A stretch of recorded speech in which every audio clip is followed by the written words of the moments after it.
These stories come from a man who has spent his entire life in Xinjiang, a vast and remote region in China known for its breathtaking deserts, rugged mountains, and long, lonely highways. Over the years, he befriended countless truckers who traversed these endless roads, collecting their bizarre and eerie encounters along the way. Today, I bring you another set of these spine-chilling road stories. In my previous video, I shared 10 of these tales. If you missed it, be sure to check it out. And if you love mysterious stories, don't forget to subscribe to Spaz Backwoods for more. Story 11: The Icemen. Back when I was living in my old neighborhood, I had a neighbor named Xiao Wang who worked as a road maintenance worker in Xinjiang, a vast region in northwest China. Eventually, he moved away, and we lost touch. However, before he left, he shared a chilling tale from his days maintaining one of the most remote stretches of highway imaginable, on the Kunlun Mountains, a major mountain range stretching across western China, along the Xinjiang-Tibet Highway, known as the New Tibet Highway, linking Xinjiang and Tibet. Everyone knows that maintaining roads in Xinjiang can be grueling work. Crews must endure harsh weather and the loneliness of working on remote routes. Some roads cut right through the Gobi Desert, a large desert region spanning northern and northwestern China and southern Mongolia, with little water, minimal supplies, and almost no human presence. But even that pales in comparison to where Xiao Wang was assigned, a sector sometimes called the no man's land of the Kunlun Range. Although traffic on the Xinjiang-Tibet Highway has always been sparse, and even more so after the completion of the Qinghai-Tibet Railway, an engineering marvel linking Xining in Qinghai Province to Lhasa in Tibet, military vehicles and the occasional daring freight truck still use it for national defense or high-risk deliveries. As a national-level highway, it requires constant maintenance, so crews like Xiao Wang's must head up into those desolate mountains to keep it open. In the late 1980s, Xiao Wang and 4 teammates would drive from their base at lower altitude into the mountains for 4 or 5 days of work, returning for a single day of rest, unless they got stranded by bad weather, which could trap them for weeks. They always packed enough food to survive, though they never bothered carrying water because they could melt snow on site. In April 1988, Xiao Wang and his team headed back into the mountains.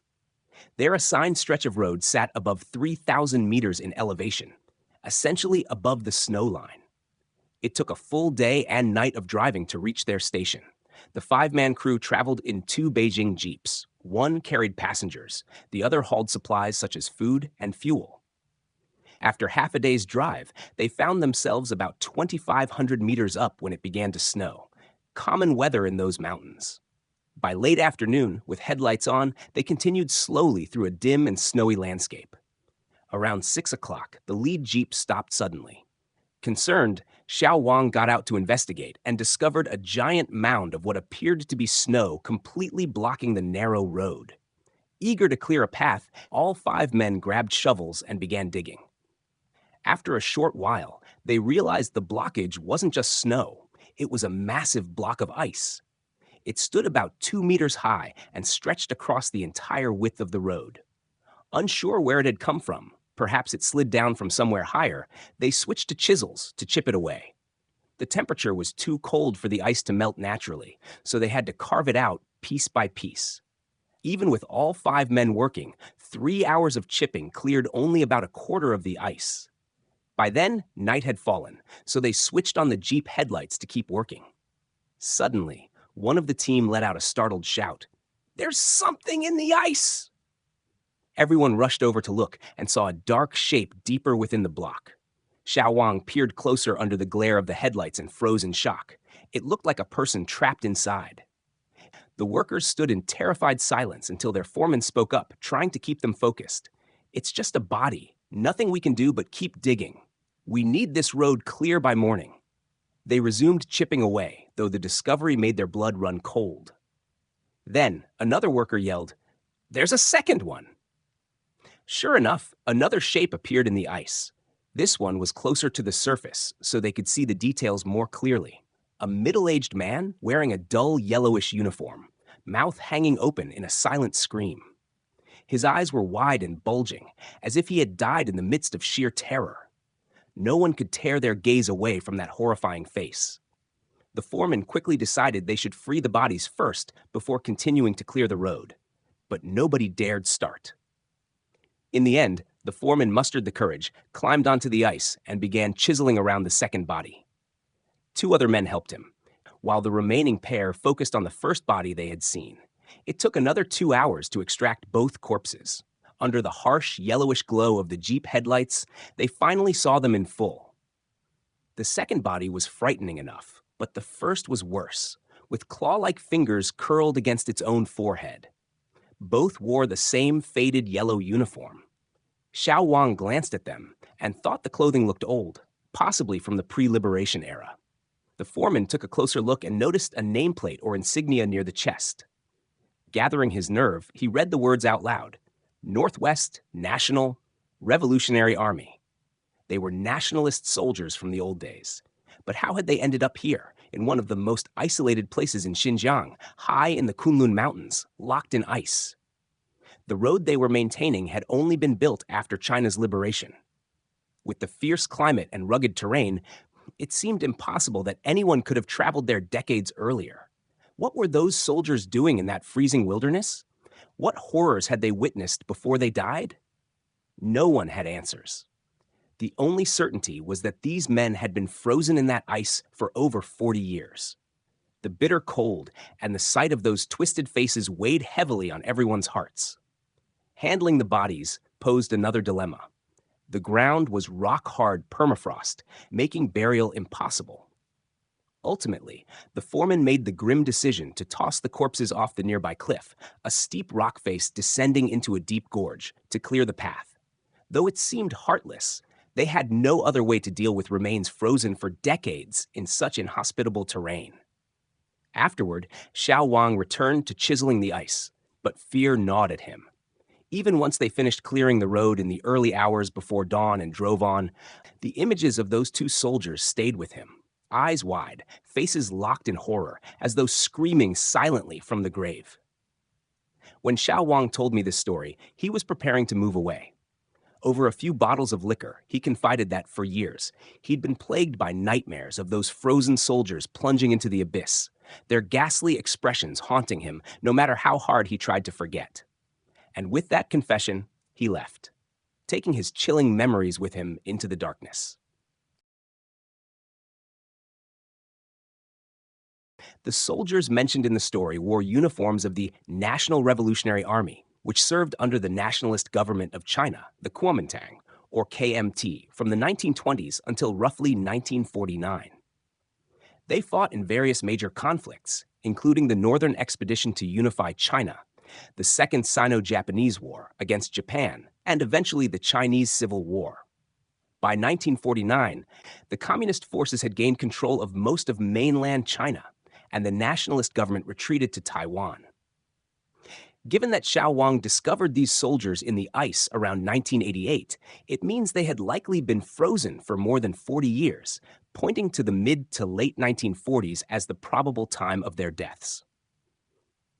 The remote, high-altitude environment of the Kunlun Mountains would have kept them so well preserved that their appearance remained hauntingly lifelike even decades after they perished. Exactly why those nationalist troops were in that harsh, isolated region of Xinjiang remains unknown.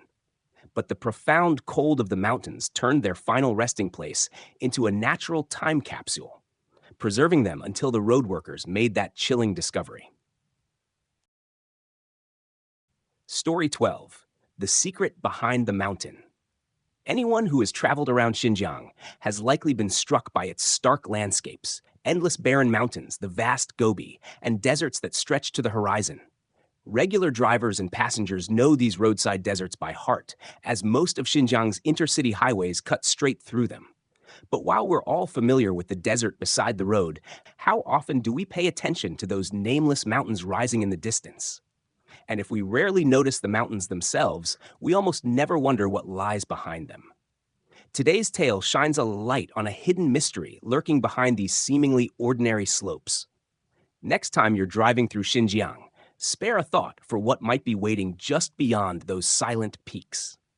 My friend, Old Wu, or Lao Wu, as everyone calls him, went into business for himself years ago and made a decent fortune. In the early 1990s, he treated himself to a Volkswagen Santana, which was a big deal in Xinjiang back then. Owning a car opened up the entire region for him to travel, negotiate business deals, and expand his network. The strange incident he told me about happened in 1992, roughly a year after he bought that car. It was August, and Lao Wu had just finished a deal in Turpan, an oasis city famous for blistering heat and sweet grapes. His next stop was Hami, known for its succulent melons, where an urgent business meeting awaited. Turpan and Hami aren't exactly close, and there were no modern highways at that time, just a patchwork of rough gravel and worn asphalt. Since it was already late afternoon by the time he wrapped things up in Turpan, he'd planned on waiting until morning to set off. But his contacts in Hami insisted on an early meeting, so he had no choice but to drive through the evening, hoping to arrive before midnight. Night fell as he drove on, so he switched on his headlights and picked up speed. The road was nearly empty, and beyond the pale cone of his headlights lay nothing but darkness. Yet the sky was unusually clear that night. Stars spread out in countless clusters, and a bright moon hung high overhead, casting a silvery glow across the mountain ranges in the distance. Lao Wu had been driving for hours when he found himself entranced by the beauty of the night. It felt almost as though he and his car were the only two beings in the world. Then, a sudden, thunderous rumble broke through the silence, jolting him out of his reverie. Another pair of loud booms followed, echoing from somewhere behind a mountain to his right. At first, he wondered if the sound came from dynamite blasts for road construction, but at such a late hour, that didn't make sense. And he hadn't heard of any construction plan for this stretch of road. As the rumbling grew louder, it reverberated so intensely, it made his ears ring. When he glanced again at the mountain, he saw something that would remain etched in his memory forever. A blazing yellow light exploded behind the peak, illuminating the entire mountainous area as though day had suddenly dawned in that one spot. Each new boom seemed to intensify the glow until it brightened even the desert on Lao Wu's side of the road. Despite it being nearly 10 at night, he could make out the salt-alkali soil, ground with a high salt content that hinders most plant growth, scattered across the desert surface. Spellbound, Lao Wu stopped and got out of his car, staring at the brilliant scene in disbelief. That was when he noticed movement at the very top of the mountain. Straining his eyes, he realized they were silhouettes, figures lined up in a row, almost like soldiers marching. Their eerie backdrop was the radiant yellow glow beneath the moonlit sky. Where could all these people have come from in such a deserted area? And what was the source of that intense light?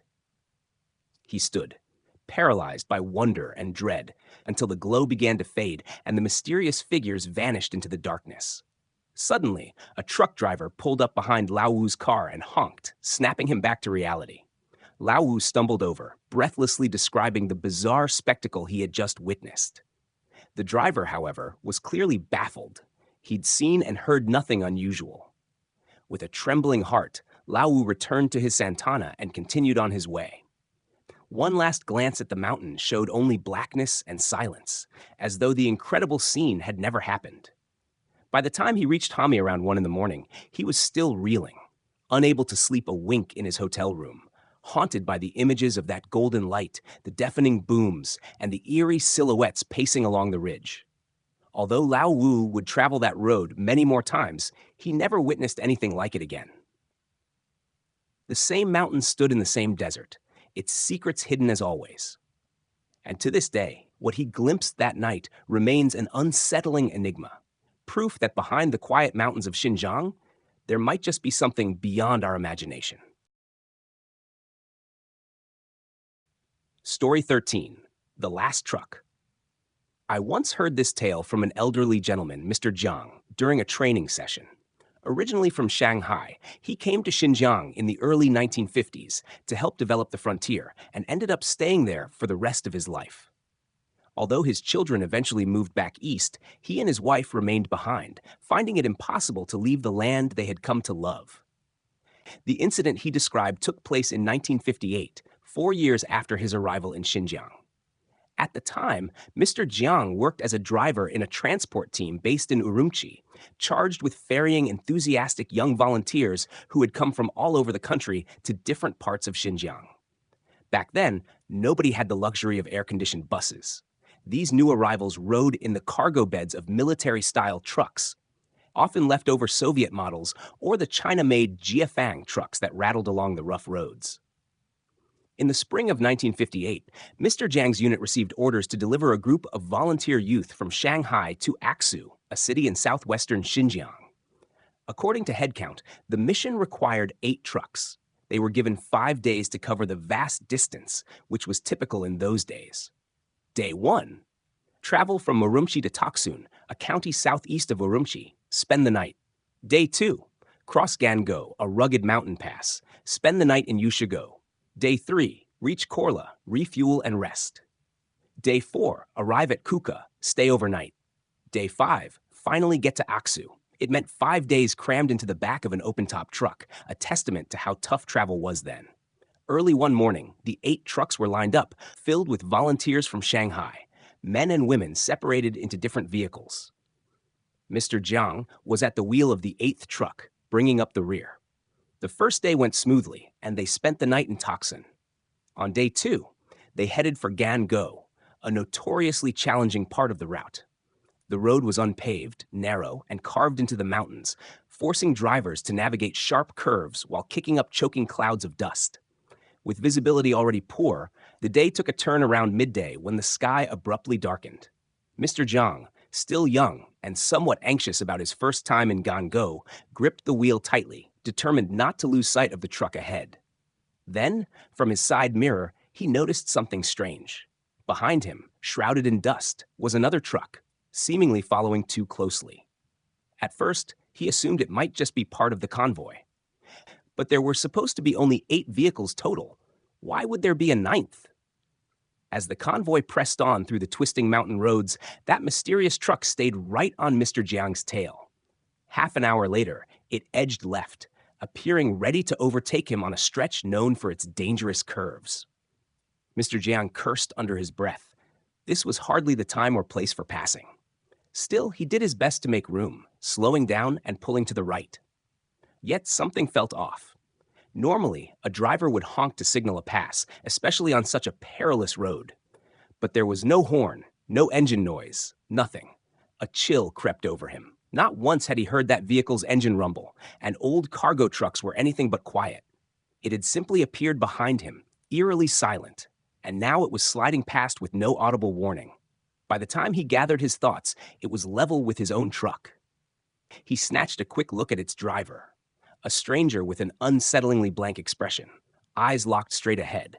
The overtaking truck was filled with young women, all in plain, city-style clothing, volunteers it seemed. But like their driver, not a single one seemed to show any emotion. Every face was vacant, every gaze hollow. Even the sound of tires on gravel was absent. It was as if the truck drifted by on some invisible current, then sped off into the swirling dust, disappearing without a trace. Shaken, Mr. Jiang could hardly remember how he managed to drive out of Gango. By evening, the convoy arrived in Yushigo. The moment he parked, he leaped out and counted the trucks, still 8, no more. When he asked the other drivers if they had noticed a mysterious 9th truck, they stared at him, confused. Some teased him for daydreaming about women. The passengers riding with Mr. Jiang also denied seeing or hearing anything unusual. Nothing more came of it. The strange truck was never explained, and no one else had witnessed it. But its silent engine, that driver's grim face, and the volunteers' blank stares remained etched in Mr. Jiang's memory for the rest of his days. He passed away in December 1999, just before the new millennium, taking with him the unsettling secret he had carried for over 40 years.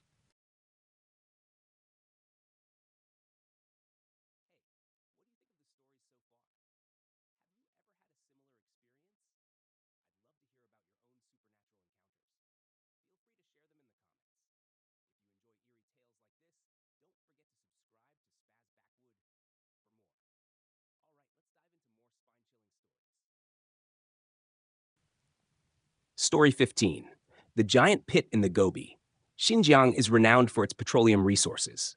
Karame, a city in northern Xinjiang developed around the oil industry, rose to prominence on the strength of its oil fields. And with the Tarim Basin in the south now under development, oil has become a vital pillar of Xinjiang's economy. The story I'm about to share, however, takes this connection to oil in a bizarre new direction. It came to me through a former classmate who heard it from a truck driver. Whether it's true or not is anyone's guess, but it did circulate among drivers for a while. In the mid-1990s, there was a major road being built in southern Xinjiang. Xiao Chen was one of the drivers responsible for transporting asphalt to the construction site. The project spanned a desolate region of the Gobi Desert, a vast landscape of gravelly plains and sparse vegetation in northwestern China, with nothing but barren hills and empty horizons for miles on end. Because accommodations were limited, most of the workers lived in temporary mud brick huts at the job site.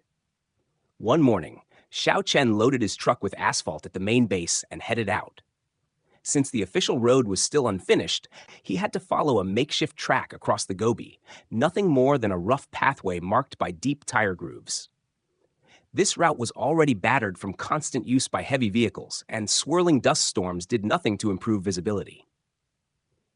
Xiao Chen was new to the job and not entirely familiar with the path. To make matters worse, he saw very few other vehicles that day, and a stiff wind kicked up waves of sand, obscuring any landmarks. After countless twists and turns, he realized he had strayed from the temporary road into the depths of the desert. By the time he noticed, it was too late. The track he had been following vanished in the shifting sand, and the only tire prints he could see were from his own truck. The midday sun beat down mercilessly, scorching the barren land. Xiao Chen felt panic creeping in. His water supply was nearly gone. He had assumed he'd reach the site by noon and hadn't packed extra. Alone in the vast emptiness, he was on the brink of despair when far off in the distance, something caught his eye, a small shimmer of light glinting brightly. It seemed too real to be a mirage, and clinging to the hope that it might be water, Xiao Chen revved the engine and drove toward it. Closer and closer he came, yet his optimism began to fade. Instead of finding signs of a life-saving oasis, he saw only a blackish mass reflecting the sun's harsh glare. Stepping out of the truck at last, he stood astounded before a colossal pit, roughly the size of a soccer field. It was filled with a thick tar-like liquid, with a large ring of the same substance spreading around it. The fierce sunlight glinted off the viscous surface, creating that beacon of dazzling light he had followed. As he stared, the fluid in the pit suddenly swelled. Then a towering jet of pitch-black oil shot 10 meters into the air, raining down like a bizarre fountain. Xiao Chen was dumbfounded. He had never seen anything so extraordinary. Examining the sticky droplets steaming on the ground, a single thought flashed through his mind: oil. For a moment, he forgot his thirst and exhaustion, overcome by the magnitude of his discovery. A secret, hidden deep in the Gobi, a wealth of petroleum waiting to be tapped.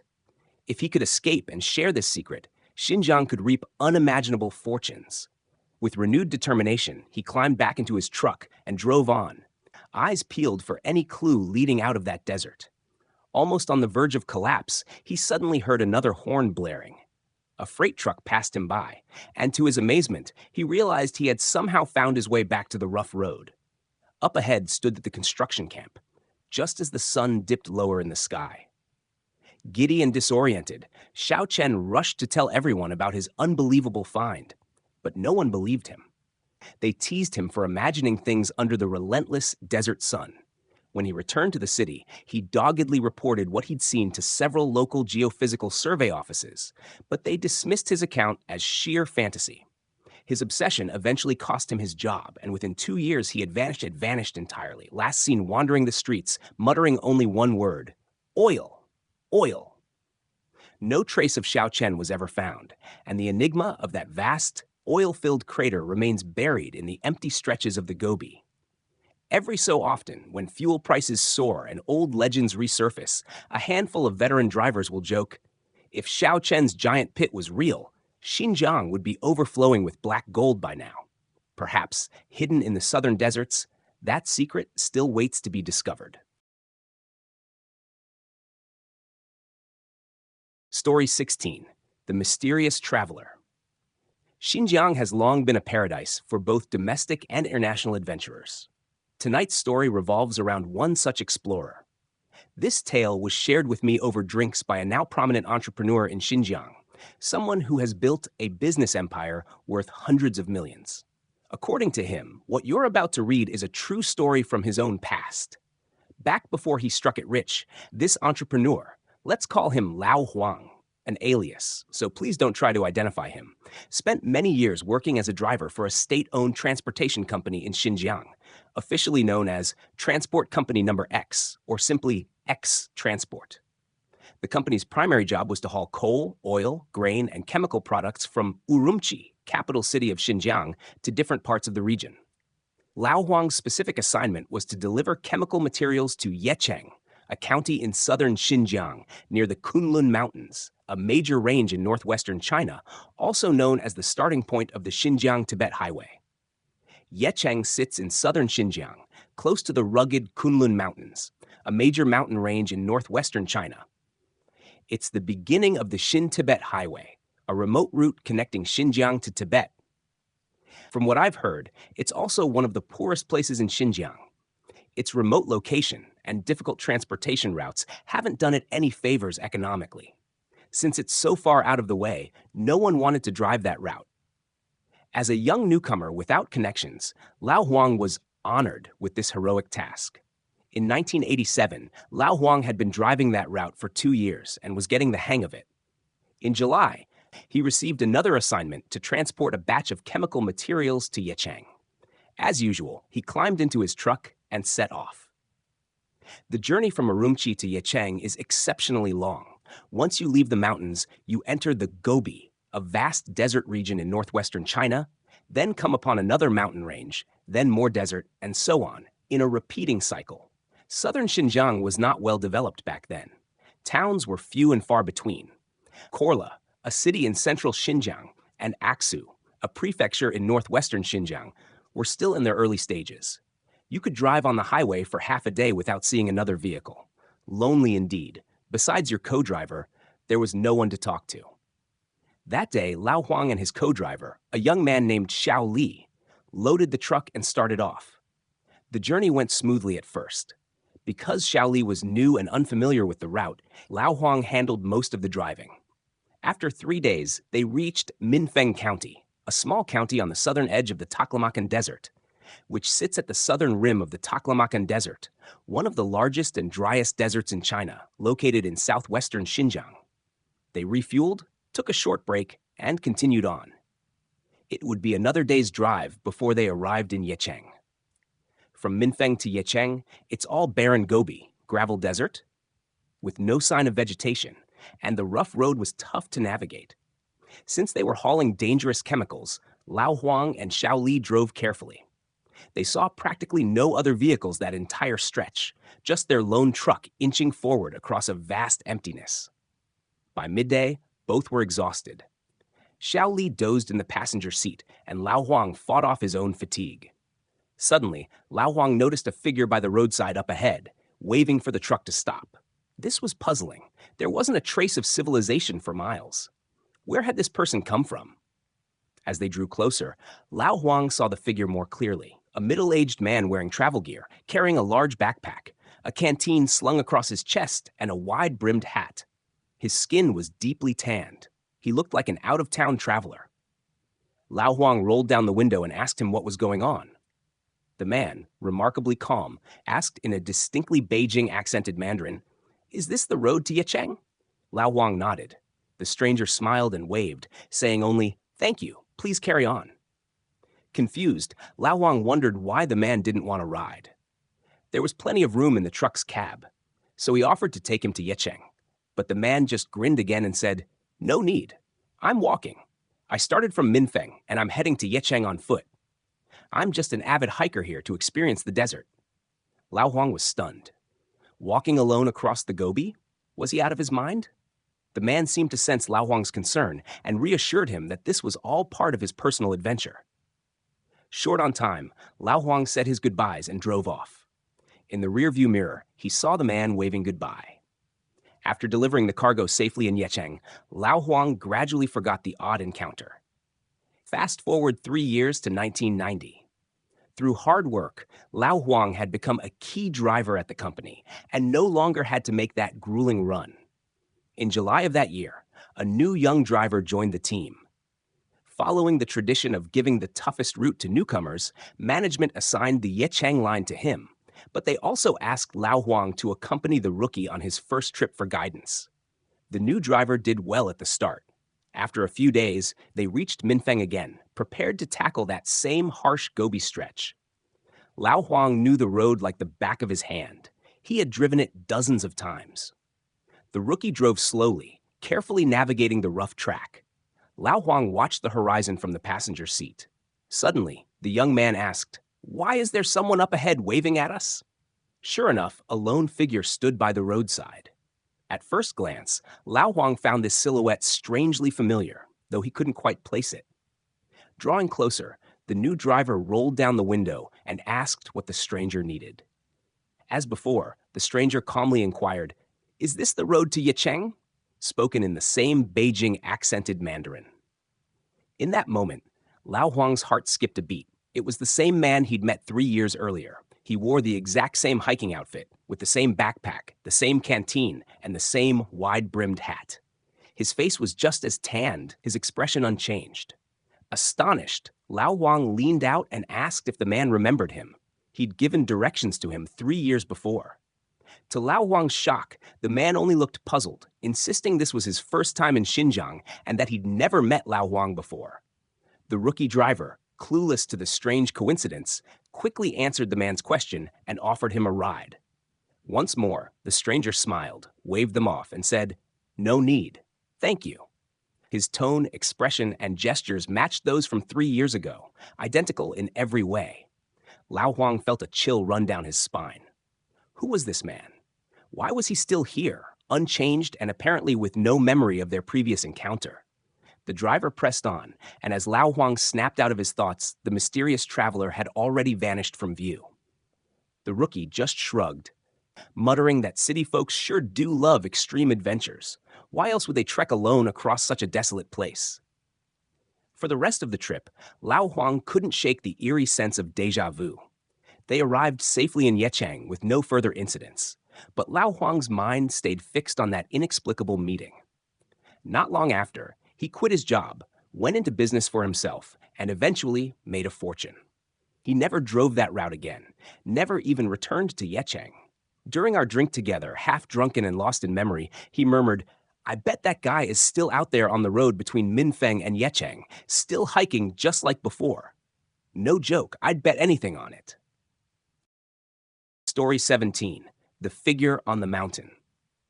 If you're from southern Xinjiang, you're probably very familiar with Gango, a mountain corridor in the depths of the Tian Shan Mountains, connecting southern Xinjiang to northern Xinjiang, Turpan, and Hami. Because the highway here winds through the mountains, it's full of sharp turns and steep slopes, historically one of the most dreaded roads for drivers. In the past, Gango's potholes and hairpin bends made travel extremely dangerous. Yet there was no alternative route. If you wanted to leave southern Xinjiang, you had to brave Gango. Over the years, countless traffic accidents and odd occurrences happened along this stretch. Today's story is about one such unsettling event. By 2006, the road through Gango had been fully repaired and resurfaced with asphalt. Aside from its many twists and turns, it was now much like any other well-maintained highway. That summer, Xiao Zhang, who worked as a driver for a government agency in Korla, a major city in central Xinjiang, was assigned to pick up a leader in Urumqi, capital city of Xinjiang. He set out early in the morning, driving a vehicle locals call a Niutou, the colloquial nickname in Xinjiang for a Toyota Land Cruiser. Around midday, he reached Gango. At that time, strict speed limits were in place, 60 kilometers per hour, about 37 miles per hour, with fines imposed on anyone caught speeding. Xiao Zhang was well aware of these rules, so he slowed down accordingly. It was noon, and the weather was perfect. The sky overhead was a brilliant shade of blue, and the stark, barren mountains of Gango formed a dramatic backdrop. Xiao Zhang, an easygoing person who enjoyed the ride, took advantage of the slower pace and the solitude. He was the only one in the car to admire the scenery. Because of the excellent visibility, he could clearly see the different peaks and rock formations around him. Halfway through Gango, he happened to notice a tiny black dot on a small nearby mountain. It was perfectly still. At first, he dismissed it as a dark rock. Then the road curved and the spot vanished behind the ridges. A few minutes later, after rounding another bend, he saw the black dot again, closer this time. It was on a low hill not too far from the highway. This time, he realized it wasn't a rock at all. It was a person. Xiaozhang's first thought was that it might be a traffic officer. In Xinjiang, officers sometimes hide in the hillsides with mobile speed cameras, quietly clocking cars as they pass. If they catch you speeding, they record your license plate or snap a photo, then radio ahead for officers to flag you down and issue a fine.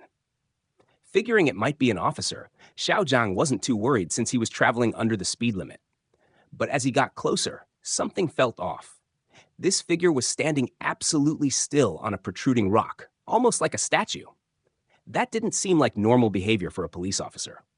Curious, Xiaozhang kept driving. When he rounded another mountain and came onto a relatively straight section of road, he finally got a clear look. Standing on a small hill to the left of the highway, about as high as a 3-story building, was a lone figure facing straight ahead, utterly unmoving. The mountain winds can be fierce, but this person stood there as solid as a boulder. Why would anyone stand motionless on a rocky ledge out in the middle of nowhere? As Xiaozhang approached the base of that hill, he slowed to a crawl, leaning toward the window for a better view.